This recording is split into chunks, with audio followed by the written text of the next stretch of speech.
Welcome back, Nerd Squad, to Top 10 Nerd. I'm your host, Johnny Rogers. Make sure you hit that subscribe button to catch more great content, and give us a follow on Instagram at Top 10 Nerd Official for behind the scenes content as well. Plus, comment down below with your favorite version of Iron Man.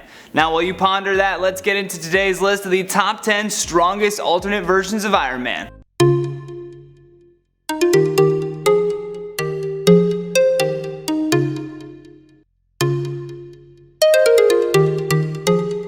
In at number 10, Silver Centurion. Also known as the Mark 8 armor, it was originally intended to be used by James Rhodes. However, when it came time to fight Obadiah Stane, it was Tony that ended up wearing the Silver Centurion armor. For this particular suit, the repulsors and unibeam were significantly enhanced with added refractory coating to help stop any lasers or energy attacks. We got a glimpse of this armor in Iron Man 2 when we saw the color scheme of the Mark 5 armor. In at number 9, Sentient armor. After experiencing some major health issues, Tony created the Mark 16 armor. This is also the same armor that, after Tony recovered Jocasta AI, inadvertently attached itself to Ultron. Much like the events of Age of Ultron, the Sentient armor began taking over the suit. The Sentient armor, either with Tony inside or without, is extremely powerful. During a battle with Whiplash, when the electricity caused the armor to go sentient, it ended up killing Whiplash. Tony simply had intentions of subduing the villain to learn more about his employer, but before he could, the armor became ruthless. Even during the funeral for Whiplash, the armor told Tony to either take it home or else he'll kill everyone there. In at number 8, the stealth suit.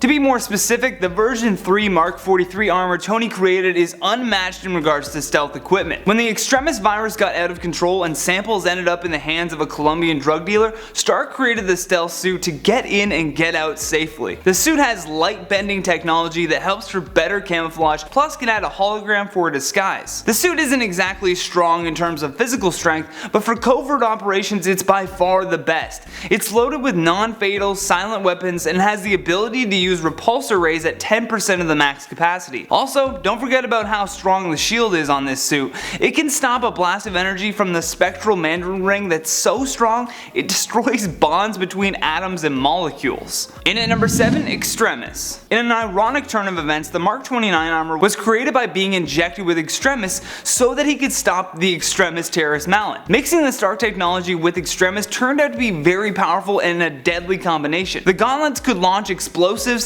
and its neural net could produce similar effects to superhuman powers. Plus, Tony described the suit by saying it's like trying to fly 6 stealth bombers at once. In at number 6, the Bleeding Edge. Also known as the Iron Man Mark 37 armor, the Bleeding Edge was a big time upgrade from the Extremis armor. The armor is entirely powered by repulsor technology using the RT node and can be manifested into existence. That's right. The Bleeding Edge armor is actually kept inside of Tony's body until he commands it to come out via his own mind. The notable weapons for this suit are the typical repulsor and unibeam, but with an added punch.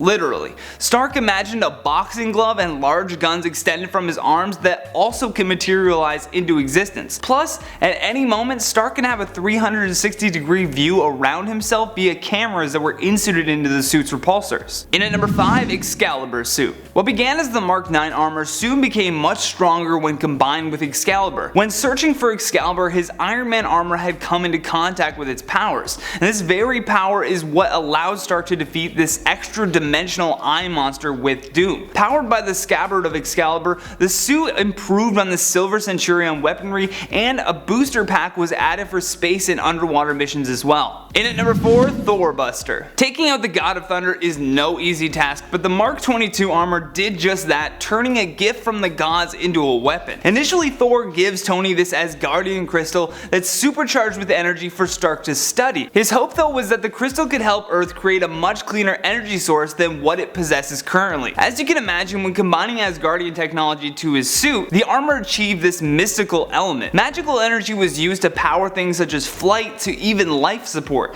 The unibeam became much more powerful and released even bigger bursts of energy. Along with the Asgardian crystals, the armor could also absorb and manipulate any Asgardian energy, giving Tony Odin force. He even was able to stop Thor's hammer mid-fight. In at number 3, Hulkbuster. Go to sleep, go to sleep, go to sleep.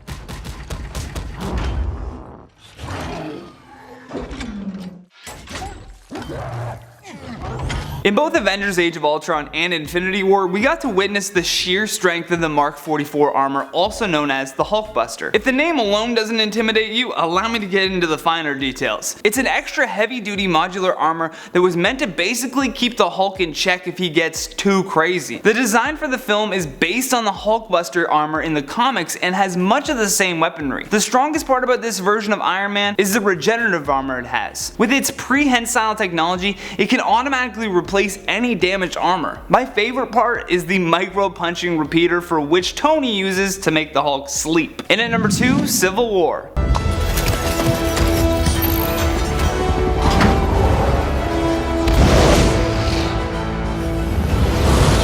The Mark 46 armor is put to good use during the events of Captain America's Civil War and stylistically bears resemblance to the bleeding edge armor I mentioned earlier. The Mark 46 isn't just strong, but it has a new micro storage technology that allows Tony to secretly store the suit in various places like planes and cars. It also has a fully retractable helmet, unlike many of the other suits that I've mentioned, and features super strength, amplifying Stark's base strength and combat to all new levels. Lastly, in our number 1 spot, Model Prime. AKA the Mark 51 armor, it was created to outdo a 15-year-old MIT student who reverse engineered Stark's tech and posted it online. Tony shut himself away until he could create an all-new and much more powerful armor called the Model Prime. It can change shape and color on the fly depending on whatever the task at hand requires. He was also able to merge all former armor modes into this one singular suit, changing the game forever. Because of the suit's multi-vibrational capabilities with its repulsor rays, it can damage those who have phasing powers. One notable piece of weaponry that I should mention as well is the Tri-Beam, which was added by Victor Von Doom. And that has been the top 10 strongest alternate versions of Iron Man. Thank you so much for watching, and if you enjoyed this video, show some love by tapping that like and subscribe button. Plus,